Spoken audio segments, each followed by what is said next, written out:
नमस्कार दोस्तों, मैं हूं प्रगति और आप सभी लोगों का स्टडी विद प्रगति में स्वागत है। तो आज हम लोग बात करने वाले हैं आसमानी बिजली क्या होती है, बादल क्यों गरजते हैं जिसे थंडर स्टॉर्म कहा जाता है, क्या बिजली से बचा जा सकता है, क्या एक ही जगह पर बार बार बिजली गिर सकती है, बिजली कितने प्रकार की होती है, ये सब चीज़ें आज की इस वीडियो में हम लोग जानेंगे। तो वीडियो पर शुरू से अंत तक जरूर बने रहिएगा। तो चलिए वीडियो को शुरू करते हैं। सबसे पहले हम लोग जानेंगे आसमानी बिजली क्या होती है। तो ध्वनि की गति जो होती है वो प्रकाश की गति की अपेक्षा धीमी होती है, जिसकी वजह से हमें आवाज़ बाद में सुनाई देती है, लेकिन जो लाइट होती है वो पहले ही दिखाई दे जाती है। जब गर्मी में नदियों या फिर तालाबों का पानी भाप बनकर ऊपर उड़ता है तो प्रत्येक 165 मीटर ऊंचा जाने पर हमारे तापमान में 1 डिग्री सेल्सियस की कमी आने लगती है। और जब ये पानी भाप के रूप में ऊपर जाते हैं तो बर्फ के छोटे छोटे टुकड़े का रूप ले लेते हैं, जो कि धरती पर भी गिरते हुए दिखाई देते हैं। और यही बर्फ के टुकड़े हवा के कारण आपस में टकराने लगते हैं, जिसके कारण से बादलों में ऊपर की ओर पॉजिटिव चार्ज और नीचे की ओर नेगेटिव चार्ज आ जाता है। और जब ये जो नेगेटिव चार्ज होता है वो धरती पर पॉजिटिव चार्ज को ढूंढता है, और जब पॉजिटिव चार्ज मिल जाता है तो नेगेटिव चार्ज वहीं पर गिर जाता है।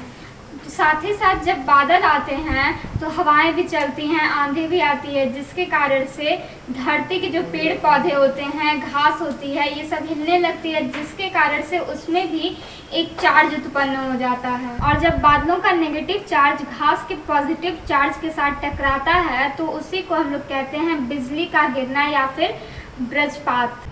आसमानी बिजली का जो वोल्टेज होता है वो 10 करोड़ वोल्टेज होता है, और हमारे घर में सिर्फ 220 वोल्ट की बिजली पाई जाती है। तो आप लोग सोच सकते हैं कि जो आसमानी बिजली होती है उसका वोल्टेज कितना ज़्यादा होता है, जिसे हम लोग 100 मेगावाट भी कहते हैं। और आसमानी बिजली का जो करंट होता है वो 10,000 एम्पियर होता है, और हमारे घर में सिर्फ 5 एम्पियर की बिजली में ही कूलर, AC, फ्रिज सब कुछ आराम से चल जाता है। इसका जो हीटनेस होता है वो 27,000 डिग्री सेल्सियस से 30,000 डिग्री सेल्सियस के बीच में होता है, जो कि बहुत ज़्यादा होता है। लेकिन बस एक बात अच्छी होती है कि इसकी जो टाइमिंग होती है वो बहुत कम होती है, मिली सेकेंड के बराबर होती है। 0.0005 सेकेंड तक ही आसमानी बिजली धरती पर रहती है, जिससे की वजह से ज़्यादा नुकसान भी नहीं होता है। अब हम लोग समझते हैं आसमानी बिजली की आवाज़ इतनी तेज़ क्यों होती है। तो इसके लिए हम लोग एक एग्जांपल लेंगे। जब हम लोग कढ़ाई में गरम तेल डालते हैं और उसके बाद से जब उसमें सब्जी डालते हैं तो जितनी तेज़ आवाज़ आती है, ठीक उसी प्रकार से जो आसमानी बिजली का हीटनेस होता है वो 27,000 डिग्री सेल्सियस होता है। और जो पानी की बूंदें होती हैं वो ठंडी होती हैं, तो जब गर्म और ठंडा आपस में टकराते हैं तो इसी कारण से बहुत तेज आवाज़ उत्पन्न होती है। एक वैज्ञानिक थे जिनका नाम था बेंजामिन फ्रैंकलिन। उन्होंने आसमान से गिरने वाली बिजली से बचने के लिए एक यंत्र बनाया था जिसे तड़ित चालक यंत्र कहा जाता है। उसमें क्या था, हमारे घर के ऊपर एक लोहे की छड़ लगी रहती है जो कि कॉपर के तार के द्वारा ग्राउंड से कनेक्ट होती है, ताकि अगर कभी भी घर के ऊपर बिजली गिरे तो जो लोहे की छड़ होती है वो उसको अपनी ओर अट्रैक्ट कर ले और उसको जल्दी से कॉपर वाले तार के द्वारा ग्राउंड में पहुंचा दे, जिससे कि मकान पर कोई भी नुकसान नहीं होगा। अब हम लोग जानेंगे कि प्रतिवर्ष पूरे भारत में ऐसे कितने लोग हैं जिनकी बिजली गिरने से मौत होती है। तो पूरे भारत में प्रतिवर्ष 2500 लोग ऐसे होते हैं जिनके ऊपर बिजली गिरने से उनकी मौत हो जाती है। लेकिन ज़रूरी नहीं है कि बिजली गिरने से लोगों की मौत हो जाए। कई लोग ऐसे होते हैं जो कि बिजली गिरने के बाद भी बच जाते हैं, लेकिन उनके शरीर पर एक निशान बन जाता है जिसे लिचनबर्ग कहा जाता है।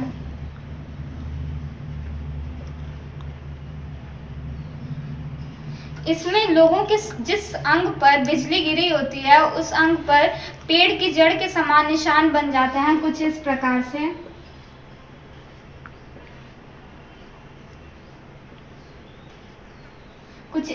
उन लोगों के शरीर पे निशान बन जाते हैं। कई लोग ये कहते हैं कि जहाँ पर एक बार बिजली गिर जाती है वहाँ पर दोबारा बिजली नहीं गिरती है, लेकिन ये बात गलत है, क्योंकि अमेरिका के स्टैच्यू ऑफ लिबर्टी एक ऐसा प्लेस है जहां पर बार बार बिजली गिरती रहती है। अब हम लोग जानेंगे कि बिजली कितने प्रकार की होती है। तो दोस्तों, बिजली 3 प्रकार की होती है। पहली होती है इंट्रा क्लाउड, दूसरी होती है क्लाउड टू क्लाउड और तीसरी होती है क्लाउड टू ग्राउंड। तो पहला होता है इंट्रा क्लाउड।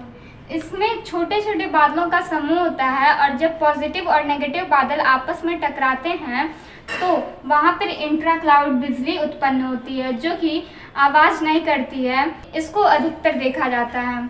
दूसरी होती है क्लाउड टू क्लाउड।